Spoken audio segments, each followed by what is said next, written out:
Kalau untuk memahami Israel, sekali lagi ini saya mohon dikoreksi ya, saya bukan ahli ahli sejarah, tapi saya mencoba membawanya ke arah sejarah, karena kalau enggak ini kayaknya susah kita paham gitu.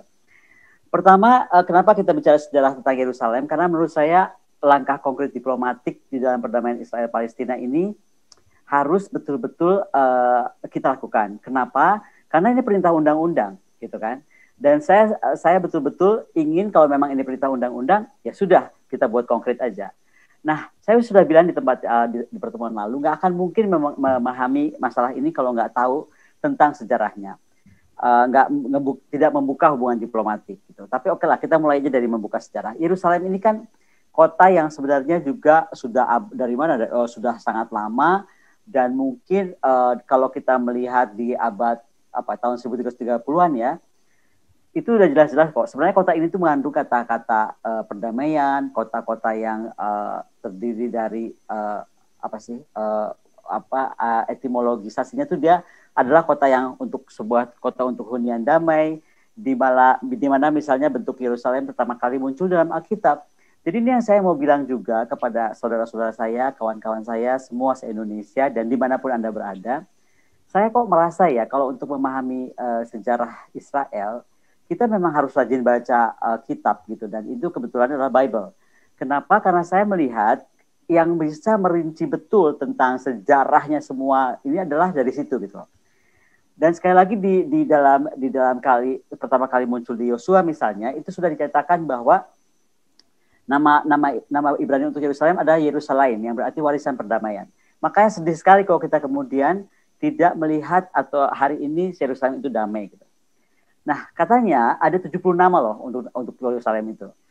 Demikian juga ada nama-nama misalnya yang saling bertuburkan antara rumah Tuhan, rumah suci, kue Yahudi, Kubah, apakah Kubah itu Kubah As-Sakrah, terus antara kue Tuhan, kemudian Templum Domini, Al-Aqsa juga sering disebut kue Sulaiman, The Holy of Holies atau Bukit Kuil atau Kodes HaKodesim gitu kan. Kemudian The Noble Sanctuary, semua. Jadi di sana tuh memang akan ada banyak nama, mungkin satu jalan bisa 3 nama, atau satu tempat bisa 3 nama atau 2 nama, karena memang sejarahnya sangat panjang. Misalnya saja di Sultan, itu kan juga gereja makam suci gitu, atau Menara Daud sering juga kita tahunya sebagai Benteng Harod. Nah, saya nggak ketemu 70 nama itu, tapi itu saya cuma ambil dari buku yang saya sedang baca tentang Yerusalem. Nah, ini saya cuma mau cerita ya, bagaimana kita mau ngerti tentang Yerusalem kalau kita tuh nggak baca Bible. Dan saya mungkin bukan karena saya tidak beragama Kristen, tetapi saya tuh mencoba mengerti dan memahami sejarah ini dari Bible. Kebetulan waktu saya di Inggris, saya tuh mampir ke British Museum.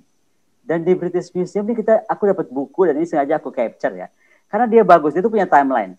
Nah, dari timeline ini akan kelihatan misalnya saja, kita misalnya mulai dari eranya Pak Abraham, terus bagaimana itu masuk, ini dari Bible semuanya, masuk ke Jacob, ke Genesis terus gitu kan. Kemudian percerah banyak dari mulai Ishak sampai Joshua sampai Moses gitu. Terus bagaimana di sini mulai muncul lah tentang Israel gitu kan. Terus bagaimana kemudian cerita berlanjut sampai kemudian kita memasuki di mana era misalnya Nebukadnezar waktu masuk itu di tahun berapa, dan kemudian terus Roman government. Ya kan, ini dalam kalau kita panjangkan ini bukunya ini jadi seru kayak timeline betul. Hingga karena kita refer ke Bible, itu kita bisa lihat sampai Yesus disalibkan. Jadi saya berpikir bahwa tidak mungkin kita bisa memahami sejarah Israel dan juga Yerusalem tanpa kita berkemauan atau mau membuka halaman-halaman Torah atau Bible. Nah, kalau kita tidak membaca Torah atau Bible, kita akan lihat ini nih. Jadi kita bisa lihat dari kendali dari wilayah pagan kuno gitu kan, terus masuk ke kerajaan atau negara Israel Yehuda, terus dan akan kelihatan dari warna-warnanya sebenarnya yang paling lama di sana tuh apa gitu. Termasuk misalnya kaum Muslim dan Utsmaniyah, kemudian Bizantin, dan misalnya paling pendek tentang Israel dan Jordania. Nah, tapi kalau kita membaca buku tentang Yerusalem yang ditulis oleh Simon Montefiore, dia itu membagi tuh ada beberapa segmen. Pertama dari Judaism. Bagaimana dari dunia Daud, kebangkitan Daud, kemudian Raja Yehuda, tentang perempuan Babylon, kemudian tentang Persia, Makedonia, Romawi datang, kemudian Herod tentang Yesus, kemudian tentang Herod berakhir, kemudian perang Yahudi dan kematian Yerusalem sendiri. Nah, dalam Herodes period misalnya disampaikan bahwa Herodes itu memerintah 37 sampai 4 sebelum sampai tahun 4 sebelum Masehi, dan dia membangun benteng untuk melindungi bait suci. Dan dia namakannya itu sebagai Mark Antony karena Mark Antony dianggap sebagai pelindungnya. Benteng ini sebenarnya juga menampung pasukannya dia, selain juga tempat penyimpanan jubah imam besarnya. Dan benteng terakhir orang Yahudi dalam pengempungan Yerusalem itu adalah ketika bait suci kedua dihancurkan. Saya yakin secara tradisional kaum Kristen itu percaya selama berabad-abad sekitar benteng Antonia itu sebenarnya adalah situs Praetorium Pontius Pilatus, ketika di mana Yesus diadili karena dianggap melakukan pengkhianatan. Dan ini didasarkan pada batu-batu ubin yang masih ditemukan di sana di bawah gereja penghukuman dan biara Suster Sion, di mana ada gambaran Yohanes di Yohanes 19:13 sebagai lokasi pengadilan Yesus. Nah, kita juga bisa melihat di bukunya Simon ini tentang Aelia Capitolina. Yerusalem itu dirubah namanya menjadi Aelia Capitolina, dibangun dengan gaya khas kota Romawi, di mana orang Yahudi itu kemudian dilarang masuk ke situ dan diizinkan hanya sekali setahun. Jadi kalau kita lihat bangsa Yahudi itu memang saya sih kalau ingat museumnya itu memang sejarahnya panjang dan menyakitkan gitu ya. Bagaimana dia cuma bisa di abad ke-7 itu sampai abad ke-7 dia hanya boleh satu kali aja setahun memasuki Yerusalem. Nah, di abad ke-4 kemudian Kaisar Konstantinus memerintahkan membangun tempat-tempat suci Kristen ya, termasuk gereja makam suci. Dan diyakini pada era zaman Bizantium sebenarnya Yerusalem itu semuanya orang Kristen, nggak ada orang lain. Karena dari makam-makamnya itu ketahuan bahwa itu adalah makam Kristen semuanya. Gitu. Nah, abad ke-5 kota ini bergeser, kemudian ke kekuasaan Persia, dan kemudian balik lagi ke Romawi Bizantium. Abad 7 setelah serangan Sasanid II, Jenderal Sarbarzas ini dan Sahin menyerang Yerusalem dibantu orang-orang Yahudi dan Palestina yang bangkit melawan Bizantium. Nah, Kristen itu juga mengalami dua masa ya kalau dibaca dari bukunya Simon ini. Ada puncak kejayaan Bizantium dan kemudian redupnya Bizantium dan invasi Persia tadi. Nah, Islam itu masuk kemudian dalam bab-bab terkait penaklukan Arab, terkait Umayyah yaitu kuil di restorasi, kemudian terkait dinasti Abbasiyah yang melakukan penaklukan dari jauh, dan kemudian masuk era Fatimah era gitu. Nah, Umar bin Abdul Khattab itu masuk di 638 Masehi. Dalam pengempungan tahun di Yerusalem tahun 614, ini ada yang coret-coret. Anyway, setelah 21 hari perang tanpa henti, Yerusalem itu akhirnya direbut. Dan sebentar, teman-teman tolong jangan coret-coret, jangan ikuti, jangan pencet-pencet layar Anda ya, sebab kalau coret-coret mengganggu yang lain nih. Ya, kalau Anda tahu caranya, tolong di-clear chat, di-clear itu coret-coretnya itu. Oke, kita lanjut ya. Nah, Kronik Bizantium ini menceritakan bahwa Sasanid dan Yahudi ini membantai puluhan ribu orang Kristen dan menghancurkan monumen gereja termasuk gereja makam suci. Dan kota ini ditaklukkan di tangan Sasanid selama sekitar 15 tahun sampai kemudian Heraklus itu merebutnya kembali di tahun 629. Nah, Yerusalem di Bizantium itu ditaklukkan oleh tentara Arab Umar Ibn Abdul Khattab pada 638, dan ini sebenarnya buat kaum Yahudi ini menghapuskan pembatasan. Tadi kan saya bilang bahwa kaum Yahudi itu dilarang masuk kecuali satu tahun sekali. Masuknya Umar bin Abdul Khattab itu sebenarnya menguntungkan orang Yahudi karena kemudian pembatasan itu dihapuskan. Dan di era inilah kemudian kota ini disebut sebagai Madinah Bai al-Maqdis atau kota bait suci. Sebuah nama yang terbatas pada bait suci, dan sisa kotanya itu yang lainnya disebut Ilia atau yang mencerminkan nama Romawi ya, Aelia Capitolina. Nah, perang salib sendiri kalau di bukunya Yerusalem ini dia bagi dari masalah pembantaian, kemudian kebangkitan Outremer atau tanah seberang laut, kemudian bagaimana era keemasannya Outremer, ada tentang Raja Lepra, Saladin, dan perang salib di mana Saladin dan Richard, kemudian dinasti Saladin. Sebentar Ibu Koni, mohon maaf, bisa di screen-nya keluar dulu lalu masuk lagi. Supaya coret-coretnya ini hilang. Karena saya coba bersihkan nggak bisa. Oke, nah sekarang saya masuk lagi ya. Iya. Ya, soalnya kelihatan YouTube-nya kotor ya. Oke, nah, udah ya, rapi ya. Oke. Iya. Nah, Khalifah Umar dan perang salib ya. Nah, selama penaklukan Islam di Suriah atas perintah Khalifah Umar, Yerusalem ini dikepung. dan dikuasai bangsa Arab pada tahun 637. Di era pemerintahan Muslim, sebenarnya banyak pemimpin agama itu bergantian karena mereka saling bermusuhan dan itu semua terpecah belah. Kemudian Yerusalem sendiri sering dikepung dan sering sekali berpindah tangan. Dari tahun 1070 Masehi dan seterusnya, penguasa Seljuk Muslim juga semakin mengancam waktu itu dunia Kristen dan Paus Urbanus II akhirnya merukan perang salib. Ada 5 kali ya mungkin kalau perang salib yang terjadi untuk menaklukkan Yerusalem dalam 200 tahun. Di mana kemudian 1244 tentara salib akhirnya kehilangan kendali atas kota ini dan sekali lagi jatuh lagi kepada pemerintahan Muslim.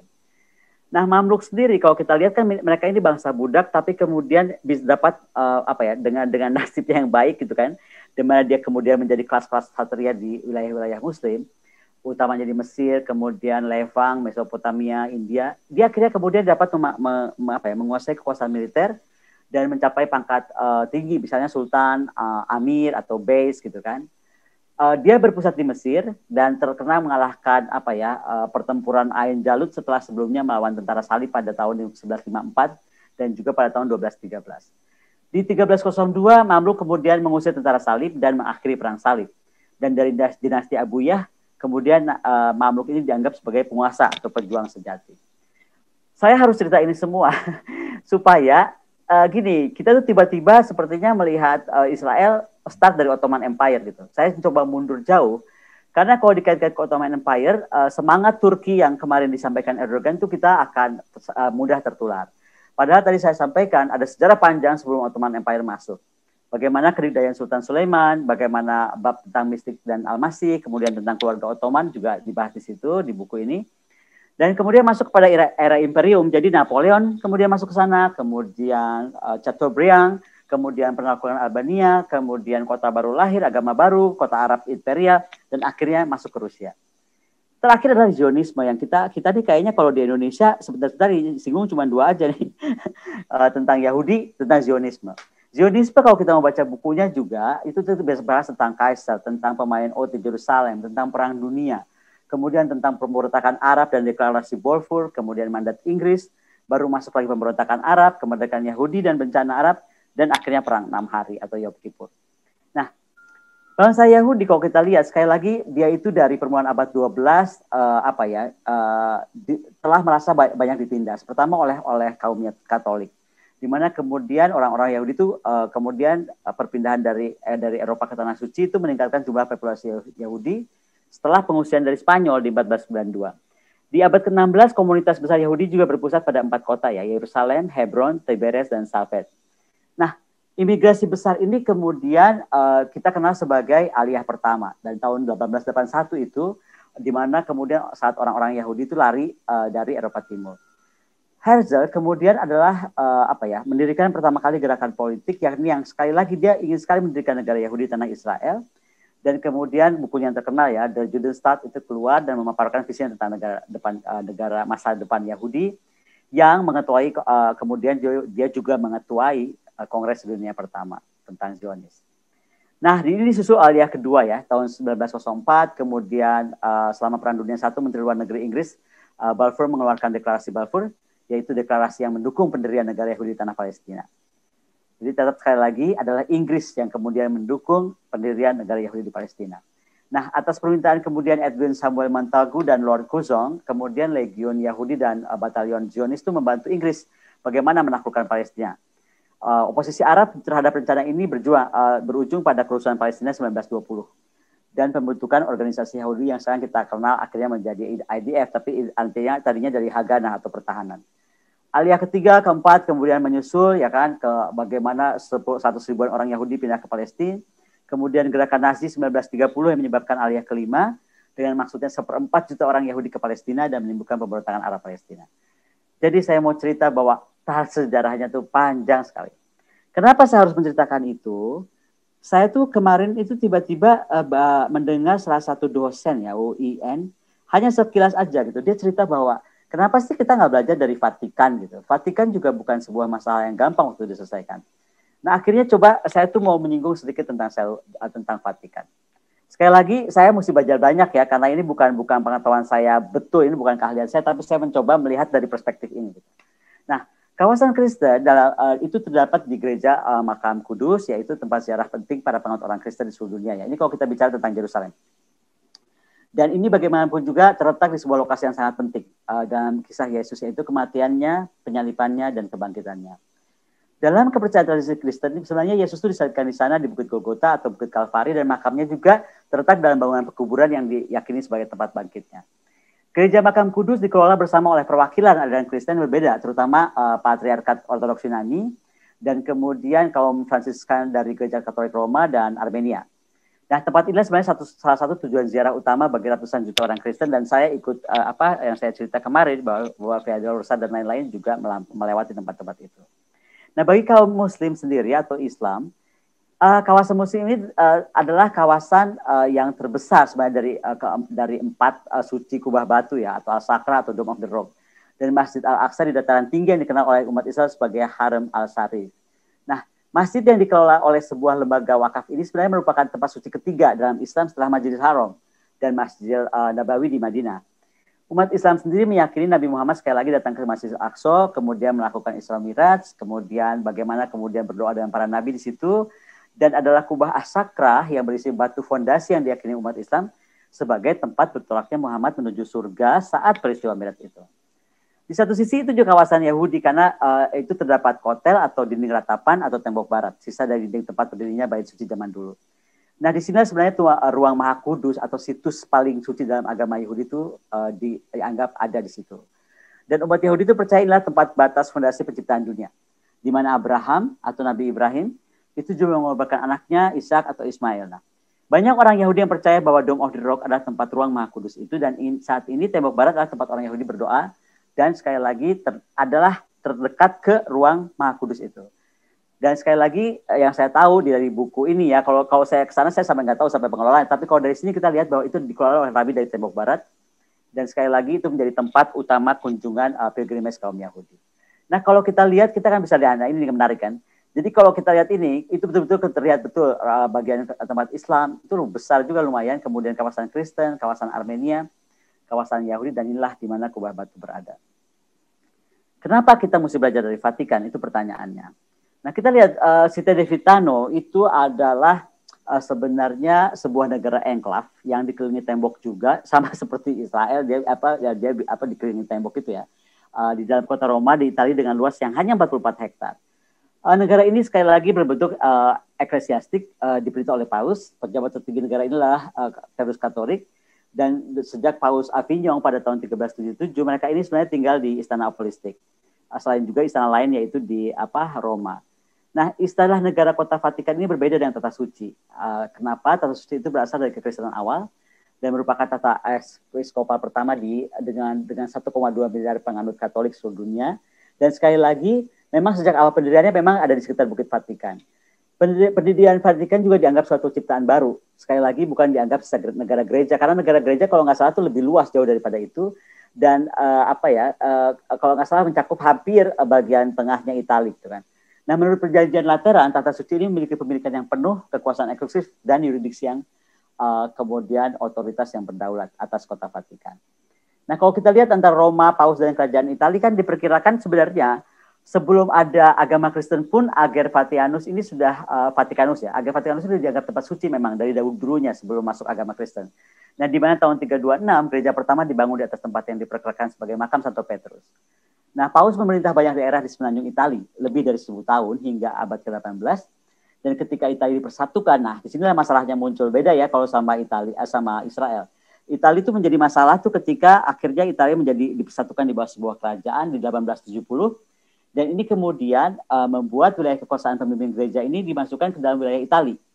Dan akhirnya wilayah-wilayah Paus ini dikurangi ketika Roma dianeksasi. Timbullah konflik antara gereja dan kerajaan Italia yang akhirnya diselesaikan dengan perjanjian Lateran.